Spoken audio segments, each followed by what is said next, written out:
Então, professor, nós falávamos e envolvíamos o nome do professor Medina.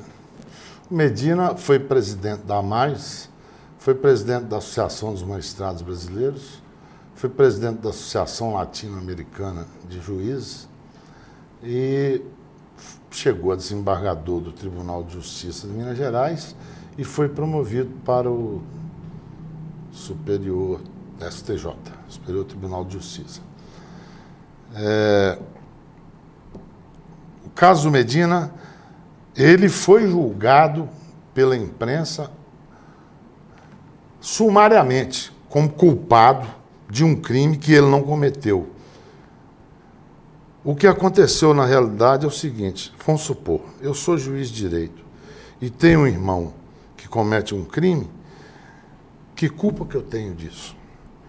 A não ser que eu esteja envolvido no crime cometido por esse meu irmão.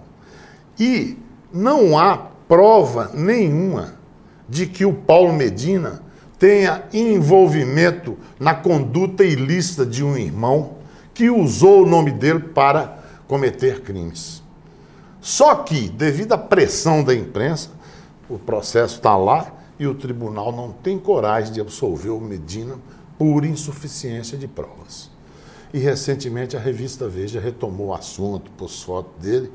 Eu fiz até uma visita de solidariedade a ele e falei na Assembleia da AMAIS sobre isso. Que foi aplaudido. Meus colegas todos aplaudiram na Assembleia. Ter coragem, você precisa ter coragem para dizer isso, né? Quer dizer, o Medina, coitado, só Deus para fazer justiça agora para ele, porque ele já está sumariamente condenado e ainda não foi julgado pelo crime que ele foi acusado. E vem agora esse conflito do Conselho Nacional de Justiça, se ele pode punir o Medina ou não. Eu acho que não. Acho que não. A corregedoria do tribunal é que tem que punir o Medina. O Conselho, a não ser quando ela se omita, aí o Conselho pode entrar na jogada.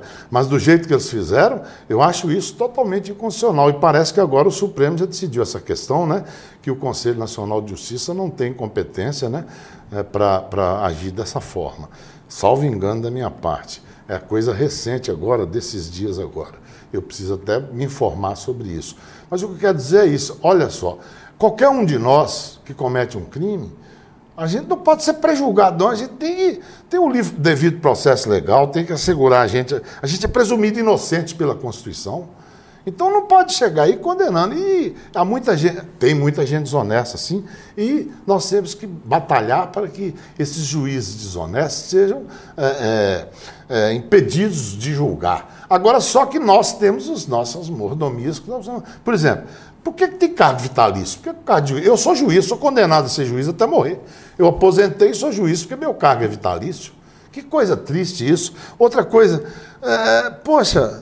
vitalício, inamovibilidade, tudo bem, é uma garantia do cidadão, porque o juiz está julgando contra o poderoso, pode tirar ele da comarca, né? A polícia pode tirar. Não, então ele é inamovível. Tudo bem.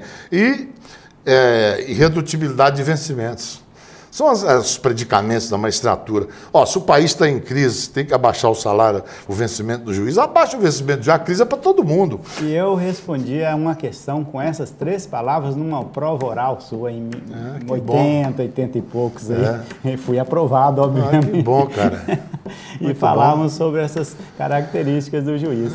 Ô, professor, já que eu interrompi, eu gostaria que você nos falasse a sua posição sobre a súmula vinculante. Eu fui contra a vida inteira, eu escrevi sobre isso, está aqui no meu livrinho, Judiciário Penal e Cidadania, da Del Rey.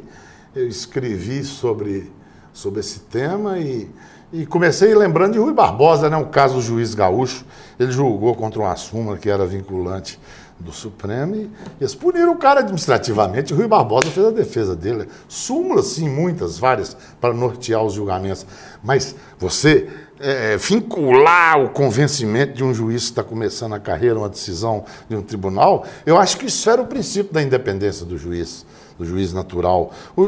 E esses juízes novos que estão aí, eles criam tanta coisa boa para a magistratura, tantas decisões sábias que eles dão, a coisa vai remover. O direito é dinâmico, né? Você sabe mais disso que eu. O direito é uma coisa que acompanha a vida, é para e passo com a vida.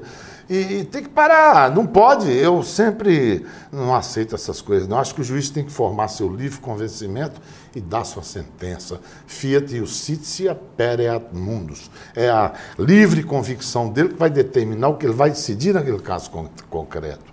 Uma súmula vinculante, poderíamos dizer, em palavras simples, que é exigir que o tribunal pense em nome do juiz, que o que ele pensa é que o juiz deve pensar, obrigatoriamente tem que pensar, e o caso pessoal, e a oitiva da testemunha, e a conversa com a testemunha, e ouvir a testemunha, contato com a causa ali, se ela mente ou não. É claro, é lógico. E essas escolas também judiciais, eu gozava, viu? A escola judicial, é o Mobral, o nosso Mobral aí. Quer dizer, os caras vão lá para orientar a gente como que a gente deve agir sendo juiz. Eu passo num concurso, primeiro para ser vitaliciado, tem que ficar 2 anos, eles podem me pôr na rua. Isso é outro absurdo. Eu fiz um concurso público para ser juiz, eu sou juiz inteiro. Mas não, tem que ficar 2 anos puxando o saco dos caras para ser vitaliciado. Se você tratar mal um desembargador lá, você pode perder seu cargo, né, no nascedouro.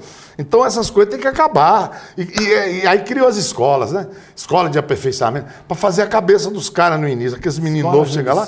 É Désio Fernandes. Os meninos gostavam de estagiar comigo na Cesa Criminal. Minha vara era cheia de estagiários, porque eles sentiam liberdade. Não, juiz é juiz, poxa. Fez concurso, passou. Agora, se foi incompetente, põe na rua. Agora, o juiz que se corrompe hoje, ele é beneficiado, porque ele não perde o cargo, ele continua ganhando o tutu dele, né? Quer dizer, ele é colocado em disponibilidade, né? Ou eles aposentam compulsoriamente, o cara continua recebendo. Devia se acabar com isso, gente. Por quê? Por causa da vitaliciedade, o cargo é vitalício. Então o ladrão é beneficiado, ele continua recebendo. Pô, foi provado, foi condenado definitivamente que o cara se corrompeu. O que é que faz? Pô, põe na rua e nada de pagar nada para ele, né? Ué, perde o cargo e perde o vencimento. Seria até interessante, a pessoa deixa de trabalhar, aposenta-se compulsoriamente, obrigatoriamente, e continua recebendo tudo que recebia antes para trabalhar, agora sem ter que trabalhar. Ainda tem que pôr outro no lugar dele. Quer dizer, um 11 danado para o cidadão, né? Fica caro para a cidadania, né? Professor, e no seu livro, qual um outro tema de direito que você acha interessantíssimo? É claro, a liberdade e a polícia judiciária, né?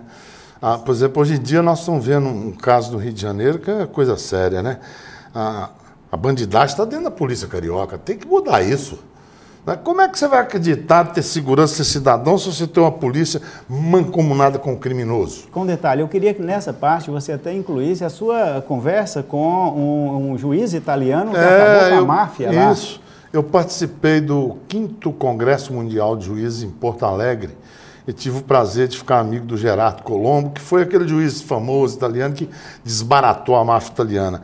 E depois da conferência dele, eu pedi a ele para almoçar com ele no hotel, que eu queria conversar uns negócios com ele.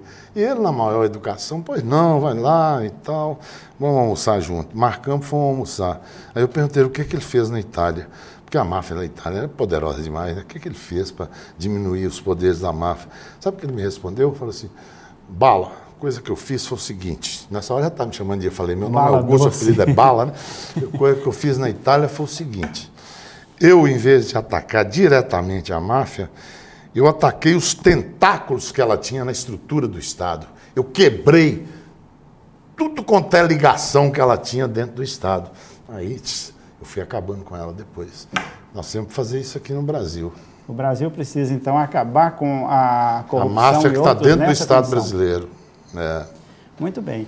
Professor, eu queria que você falasse aqui, em rápidas palavras, da sua posição de juiz e se você aconselharia o jovem, a pessoa que está adentrando-se hoje no curso de Direito, por essa paixão que você tem pelo direito, por ser um grande operador do direito, se você ainda aconselha que as pessoas sejam profissionais do direito na magistratura, que sejam juízes de direito. Então, eu acho o seguinte, há que haver um certo idealismo da pessoa, porque...